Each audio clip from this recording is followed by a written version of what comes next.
Friends, ఇవాళ చాలా ఈజీగా గార్లిక్ మష్రూమ్ ఎలా తయారు చేసుకోవాలో చూద్దాము.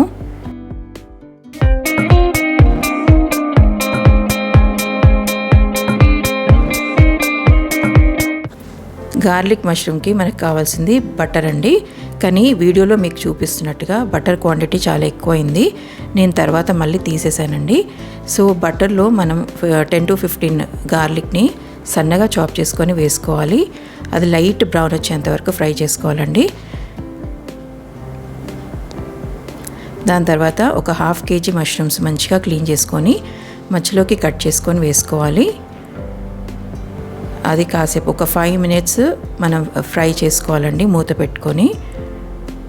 మూత పెట్టుకున్నప్పుడు మనకి మష్రూమ్స్లో నుంచి వాటర్ రిలీజ్ అవుతుంది. సో దాని తర్వాత మూత తీసేసి మనం కొంచెం పెప్పర్ పౌడర్ అండ్ కొంచెం కొరియండర్ వేసుకోవాలి, కొంచెం సాల్ట్ వేసుకోవాలి. సో చాలా ఈజీగా ఈ రెసిపీ అనేది రెడీ అయిపోతుందండి. పిల్లలు ఆకలినప్పుడు ఒక 5 minutesలో మనం ఈ రెసిపీ అనేది ప్రిపేర్ చేసి వాళ్ళకి ఇచ్చేయచ్చు. చాలా ఈజీగా అండ్ చాలా చాలా టేస్టీగా ఉంటుంది. సో ఫ్రెండ్స్, మీరు కూడా ట్రై చేయండి. చాలా ఈజీగా అయిపోయింది. చాలా తక్కువ ఇంగ్రీడియంట్స్తోని మనం గార్లిక్ మష్రూమ్ అనేది రెడీ చేసుకోవచ్చు. మీరు కూడా చేసుకొని మీకు ఎలా వచ్చిందో టేస్ట్ అనేది నాకు చెప్పండి.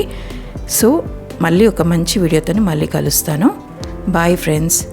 Please don't forget to subscribe my channel.